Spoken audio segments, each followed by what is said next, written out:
guys! This is Alea Jen and welcome back to my YouTube channel. So for today's video, ano nga ba yung mga kailangan gawin para tumagal ka dito sa Hong Kong and ma-enjoy mo yung Hong Kong? Kasi maraming mga OFW dito ang ayaw na sa Hong Kong. Kasi nga, aside from being very kuripot amo, is malala yung ano dito, homesick, hindi naman. Pero parang iba siya. Ayan. So, matitibay yung mga OFW dito, matatapang, matiisin. Nandito lahat guys, kasi hindi siya katulad ng ibang ibang country. Ayan. So yung Hong Kong, andito lahat ng tukso, andito lahat as in. So sa'yo ngayon kung paano mo sasabayan yung agos ng buhay, paano ka tatagal dito.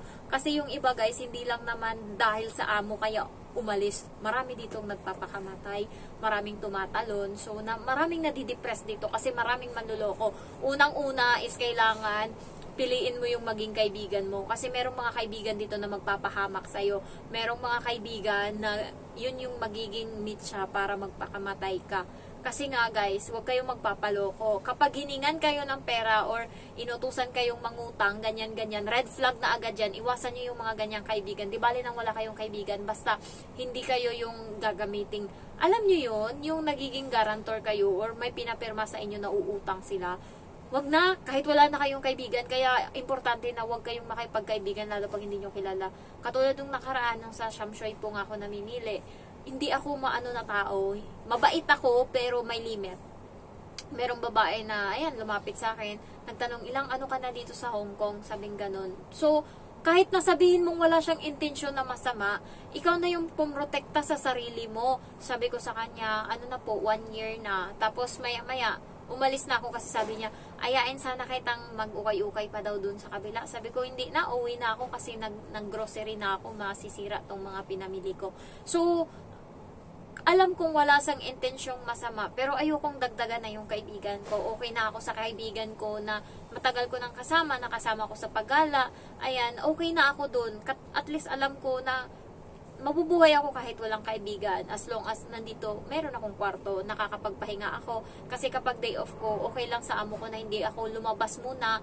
Ang ginagawa ko is, basta nag-asikaso lang ako sa labas dyan, na meron silang mga pagkain, tubig, ayan, para may inumin sila mamaya. And bumabalik ako sa kwarto, natutulog ako. Pag alis nila, alas 2 pa ako or alauna na ng hapon. Pag wala akong hiking, wala akong dagat, alas 2 or alauna na ako ng hapon, umaalis ng bahay, kumakain sa labas, babalik ako niyan. Mga 1 hour or 2 hours lang ako sa labas, mag-uukay-ukay. Iniisip ko kasi, ay, yung gagastusin kong pamasahe para sa paggala ko, iukay-ukay ko na lang. So, yun yung ginagawa ko, guys. Kaya kanina, nakabili ako na itong casing. 10 Hong Kong dollar. So, maganda siya. Original ata. And eto is, kung familiar kayo sa brand na 68, ayan. Eto siya, 68, ayan. Eto yung tatak niya. 10 Hong Kong dollar. Ayan siya. And etong pantalon ko, kung makikita nyo, ay, akyat ko siya. Diyos mio. Ayan. Kita nyo? Ganda, diba? 10 Hong Kong dollar yan guys, as in 10 Hong Kong dollar, bago pa, as in. Ay, Diyos mio, ang ganda-ganda niya. Wait, wala akong mapatungan, gusto ko ipakita sa inyo, proud ako dito sa nakuha ko. Ayan, ayan siya, oh, ayan. So, wala akong ginagawa kapag nandito lang ako. Iniisip ko kasi yung gagastusin ko sa sa pagpunta sa labas, sa paggala, sa pamasahe. Kasi gumagastos ako pag gumagala kami ng sabihin na nating 30 or 50 Hong Kong dollar pamasahe. Eh, hindi ako lumabas. So, dito na lang. Mag-ukay-ukay na lang ako. So, nakarami pa ako ng damit. Nung nakaraan, marami din. Nakabili ako ng short na 3 and then t-shirt na 2. So, yan yung mga mapaglibangan ko. Hindi naman kailangan na may kaibigan ka. Dati pumupunta ako sa Central para lang i-meet yung mga peke kong kaibigan. Buti na lang umalis na ako dun. Kasi alam niyo yun, may umutang, ayan, and then hindi na nagbabayad. So, ayoko nang ganun. Maano akong tao. Buti nga 20 Hong Kong dollar lang yung pinautang ko. Maano ako ba? Matandain ako. Ayoko nang inaano ako. Kuripot ako pagdating sa pera. pagkain guys, pag umaalis kami ng mga kaibigan ko, maghahay kami, punta ganyan, ayan, bumibili ako ng pagkain, nag-aambag-ambag kami. So, ayan, hindi ako nanghihits lang ba. Next is, kaya tumagal ka dito, kailangan i-balance mo yung ugali ng amo mo. Hindi mo pwedeng dibdibin lahat. Hindi ka pwedeng mag-overthink. Kasi pag nag-overthink ka dito, may mga pumapasok sa isip mong malala. Ayan. So, i-snap out mo yung mga ganyang bagay. Isipin mo always na, bahala na siya dyan magalit, mawawala din yan. Ayan. So, patsagaan dito guys, kasi dito sa Hong Kong, wala talagang pagkain as in malala. So, ipapakita ko sa inyo yung pagkain ko. Hapunan ko to. Ayan. So, kagabi ko ito niluto yung kanin and iniwan ko lang dun sa kusina. And then, kagabi nagluto akong manok. Ayan. And then, eto, squid to. Binili ko sa labas. 10. So, yung ihaw-ihaw ba? Ayan. Para merong partner kasi nakakaumay. And pagkain ko din kaninang tanghali, Jollibee din. So, para may maiba naman konti, merong squid. So, yun, ulam ko yan. Diskarte guys. Para hindi magastos ba? And, ano pa ba? Kailangan dito sa Hong Kong is, paano ba ako tumagal? Iniisip ko parati yung utang ko.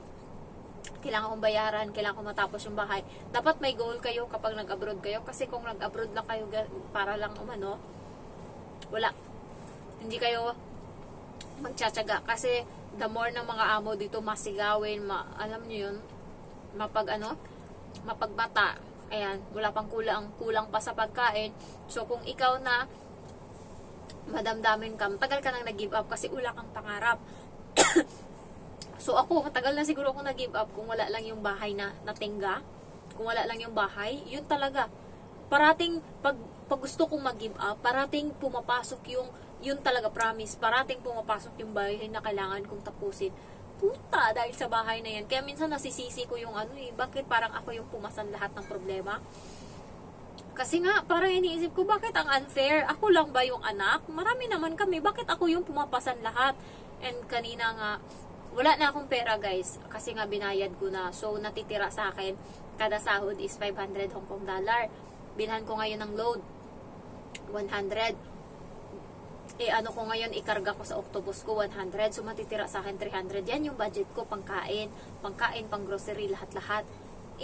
Biglang tumawag ako kanina sa mama ko, tapos nabalitaan ko yung lola. Hindi ko naman lola na lola talaga na as in mama ng mama ko, mama ng papa ko. Malayo siya guys, hindi na siya namin kapare, hindi na siya namin kalahi. Pero dahil sila yung may-ari ng lupa na kinakatirikan ng bahay namin, kami yung nagtatrabaho sa lupa nila, kami yung nagsasaka, simula bata ako, tapos parang inaanak niya ako. Tapos pumunta daw yung mama ko doon, yung lola ko, nagkakateter na kasi merong daw bato sa niya, sa puso niya. So, tumubo daw doon. Tapos, nagsabi sa mama ko nang hingi ng pera sa akin. Wala akong pera, promise. Nanghingi siya, anuin mo naman si Inday, baka pwede akong makahingi. Nung nakaraan, bago ako pumunta dito, sabi ko sa kanya, ano gusto mo la? Sabi niya, gusto niya daw ng tungkod. Tapos ayun, binigyan ko siya 2,000, pambili niya ng tungkod. Tapos ngayon, nanghingi siya sa akin. Tapos yung totoo niyang apo, nasa Middle East, nagtatrabaho, katulong din ata. Pero sabi niya doon sa amin, caretaker daw siya. Pero bakit may amo? Ayan, pinagsisilusan nga doon ng among babae. Iyan na naman yung issue. Dati, yan siya doon din yan siya. Tapos umuwi siya, 6 months lang siya. Kasi guys, binato siya ng tumbler. As in, natanggal yung ngipin niya sa harap. Binato siya ng alaga niya. Tanggal talaga yung ngipin niya. Kaya siya na umuwi ng Pinas. Kaya parang na-trauma na siya. Kaya nag-apply siya uli as caretaker doon sa Middle East. Pero ang labas ngayon, may amo din siya. Meron din siyang amo. Hindi na lang siya doon sa lugar na malayo. Nandun siya ngayon nagtatrabaho sa bahay. May amo siyang babae. And lalaki, yung amo daw na babae, ay lalaki, tumitingin sa kanya always. So ngayon, nagsiselos na yung babae na yun. Pinapahirapan siya ng babae. May itsura kasi yun siya. So, nagagandahan ako dun nung bata ako. Ayun yung nangyayari. So, binigyan ngayon yung lola ko ng 1,000 hindi daw sapat kasi bibili ng gamot. So, kanina guys, nangutang ako sa G-Loan. Alam niyo yung sa GCash. meron ako dun parang ano ata, 24,000 or 25,000 yung pwedeng ipautang sa akin ng GCash doon. So, umutang ako ng 5,000 kasi yun yung pinaka-minimum nila. Gusto ko sanang utangan 3,000 lang. Minimum nila 5,000. Inutang ko yung 5,000.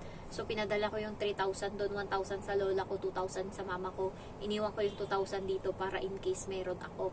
So, kapag may utang ka guys, maalala mo yung mga responsibilidad mo bagay-bagay. Mamomotivate ka magtrabaho malala kasi nga, marami. Kailangan mo talagang mag-step up. Ako lang lahat. Tapos, alam mo yung sagot ng mama ko kanina sa akin, nainis ako bigla. Alam mo yun? Sabi ko, yung kapatid ko, sabi ko, Mang, yung kapatid ko nangingi sa akin. Sabi ko, ganyan, yung kapatid kong lalaki. Ganyan nga, parating sinusumbat sa akin na yung bata nga daw ako, pinakain daw nila ako. Sagot ng mama ko, dapat talaga silang bigyan kasi ganyan. Hindi mo ba alam, naubos na yung pera ko pagpagawa ng bahay? Hindi mo alam, akala niya may pera ako. Kasi guys, nakikita nila doon na nagpo-post ako na, ayan, nakabikini ako na sa dagat.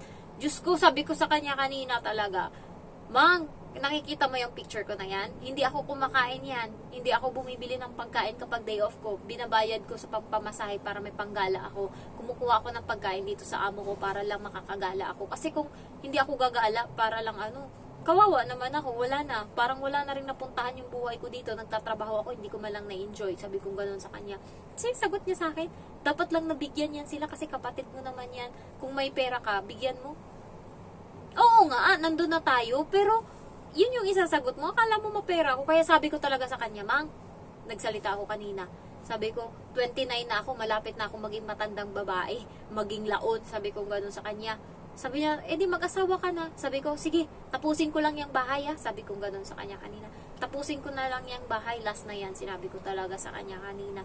Sabi niya, meron nga dito 35 na, nag-asawa, nagkaanak pa. So, 35 ako mag-aasawa. Hindi ko alam kung ano magiging kapalaran ko. Baka sa 35 na mag-asawa ako, hindi na ako magkakaanak.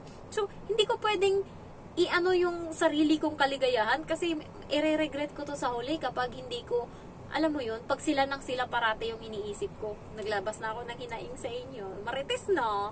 So, yun, sinabi ko sa kanya, tapusin ko lang yung bahay, siguro next year, sabi ko ganun. Pwede na ako siguro akong mag-asawa. Ginanon ko talaga. At least alam nila guys, hindi yung habang buhay akong, kasi, nag-request sa akin nung nakaraan, bilhin ko daw yung lupa na, yung sinasaka nga namin ngayon, 300,000 daw. Oh my God. So, another 2 years. Ay, grabe. Hindi ko kaya guys. Grabe yung pressure na inaano nila sa balikat ko, malala. Kung alam nyo lang, parang ako lang ba yung anak? Tapos parang, grabe. Next is, paano ka magtatagal dito sa Hong Kong? Kapag, matiisin ka, alam mo yung yung mga amo mo kapag merong galit sa inyo or huwag mong intindihin, hayaan mo lang. So yun yung mga na pwede kang dito sa Hong Kong, pwede kang makasurvive kapag hindi ka madamdamin. And also guys, dapat mentally, physically, and emotionally prepared ka kasi dito sa Hong Kong, ang dito, yung mga mundo ba? Alam mo yun? Pwede kang matukso dito, maraming lalaki dito, maraming Indian, maraming Pakistani, maraming Nepalese, maraming lahat. So, pwedeng anytime, pwede kang ma-inlove dyan, and anytime, pwede masira yung pamilya mo. So, maraming mga OFW dito sa Hong Kong, kung hindi nyo alam, na, may asawa sa Pinas, naglandi dito sa Hong Kong. Promise, totoo yan. Marami akong kakilala. Ayan, mga guys, makikita mo kapag day off, Sabado, Linggo, as in, malala. Makikita mo na maraming Pinay, kasama yung mga itik. Alam nyo guys, yung mga itik na yan, mga libog lang yung meron sa kanila. Anuhin ka lang, wasakin ka lang ng mga yan. Meron din dito mga Filipino na mga driver. Meron akong nakaanuhan sa club, sa bar, nakasayaw na lalaki. Driver siya dito sa Hong Kong. Ay, hindi ko alam. Basta Pinoy siya. And then, ayun, kasama siya naming sumasayaw-sayaw. Tapos nagulat ako, nanghingi ng number ko. Tapos sabi ko sa kanya, hindi pwede. Sayaw lang tayo dito sa bar, walang ganyanan. And then, syempre, nireject ko. Mga 2 beses, sabi niya, bakit may magagalit ba? Bakit may jowa ka ba? Sabi ko, wala. Pero ayoko lang. Sabi ko ganun. And then, nagulat ako, may umalis siya. Pag niya, nakita ko siya, akala ko umalis na umalis. Nung pagtingin ko sa kabila, meron na siyang babae na inaano, alam mo yun, sinasayawan. Tapos, tinuturing niya na ngayon na Disney princess yung babae na yun. Eh, yung babae, nagpa-auto. Parang inisip ko, sa kanina, ako yung hinihingan niya ng number. So, nung hindi makaporma, nasa'yo. So, ngayon, kawawa naman siya kung magpapauto siya doon. Pero parang feeling ko, nagpauto na talaga siya. Kasi nga, ano na siya, nag-anuhan na sila doon. Ganon. So, kaya guys, dito sa Hong Kong, maraming mga OFW na nasisira yung pamilya. Marami dito, as in, common yan dito sa Hong Kong. Kaya kayo, kapag nandito kayo, kailangan, alam nyo yung priority nyo. Dapat huwag kayong huwag nyong subukan na magjowa-jowa dito. Kasi doon na magsisimula yan, hindi na, as in, okay lang kung single kayo pero guys, nakakatakot pa din, alam niyo yun, kapag single kayo, tapos nakipag-sex kayo dito sa mga lalaki na hindi nyo kilala. 70% or 75% ng mga yan merong sakit, as in. May kilala ako, may sakit siya. Ngayon namayat. Kasi guys, meron dito sa Hong Kong na nagtitest ng HIV. Dalawang kakilala ko. Yung isa is risk na talaga, as in. Sabi sa kanya nga, na kapag nakipag-anuhan siya, yung jowa niya kasi Indian, so yung mga Indian, day off mo ngayon Sabado, ikaw yung chinorba. Bukas, iba yan. Meron niyang iba-iba. So, ngayon, walang gamit, as in, wala, diba? So, nagkaanuhan siya, nagpa-test siya, tapos kinausap siya ng doktor, ganto-ganto, tapos namayat siya. Ngayon, kailangan niya ng healthy living, kaya nag-i-exercise siya always, and also, kailangan, sabi sa kanya, kasi at high risk na siya, kailangan pag nakipag-anuhan siya, kailangan may condom na, kasi anytime, pwede na maging HIV. Yung isa naman is, may jowa na Chinese. Ngayon, yung Chinese na yun, pero galante yun, in fairness, binigyan siya ng iPhone, binigyan siya ng Apple Watch, and then galante as in, pinag-shopping siya. Ay, hindi niya alam guys, marami silang pinag-aanuhan ng ganun. Lunes, ibang babae, Martes, Merkules, Huwebes, Biyernes, Sabado. Marami, siya yung toka sa Sabado. So, may linggo. Lahat yun, may ilang mga Pinay na jowa.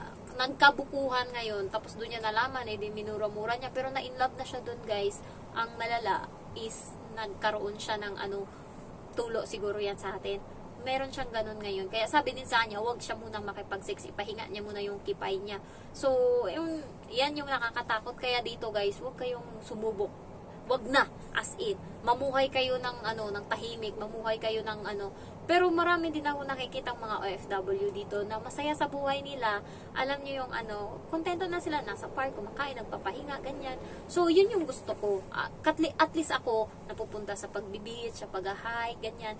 Hindi kasi dito, hindi tinuturing nila. Alam niyo ang baba ng tingin ng mga OFW dito, ng mga lalaki, iniisip nila, ay, easy to get yan. Minsan nga, nag-offer sila 500. Alam niyo ba, merong mga OFW dito na nagpapachorba, tapos binabayaran sila ng 500. Ang malala is chinorba ka na nga, hindi ka pa binayaran ng 500. Yun yung malala. Meron pang isa guys, na sabi to ng kaibigan ko, nagpunta siya doon ng nakipag-meet nga siya kasi nga may usapan na magbabayad. So pagdating doon, dalawang lalaki siya mag-isa. So chinorba-chorba siya doon kasi nga akala niya may bayad talaga. Alam mo ginawa, hinulog siya doon sa may bintana. So namatay siya. Diyan sa may Chungking Mansion yun siya hinulog. So kaya wag kayong makikipag-anuhan. Di bali na, Diyos ko. Kaya ayan, isip-isip kayo pag pumunta kayo dito sa Hong Kong. Maraming tukso dito. Nasa iyo kung paano mo labanan. Kaya, yan yung kinakatakot ko. Sabi ko sa kapatid ko, huwag mo na sumukan pumunta dito. Magtiis ka dyan sa amo mo. Alam ko talaga yung kapatid ko, mapapariwara yun pag nandito. Baka linggo-linggo na sa bar yun. Paano? Ano yun? Tanga yun sa lalaki. Kaya ayoko. Sasabihin nun sa akin, okay lang ako, wala akong lalaki, ganyan, magugulat ka, nakipag-anuhan na yan dyan. Kaya sabi ko sa kanya, dyan ka na sa Middle East, huwag ka na mag-apply dito, huwag na. Alam ko na mangyayari sa'yo, sakit ka ng ulo dito. And nung sinabi ko sa kanya na marami ditong mga ganyan, sabi niya, dito na nga lang ako. Takot din siya, alam niya sa sarili niya ano mangyayari. So, yun lang guys, thank you for watching and I love you all, bye-bye. So, usok pa ng chika, pero 19 minutes na. Love you!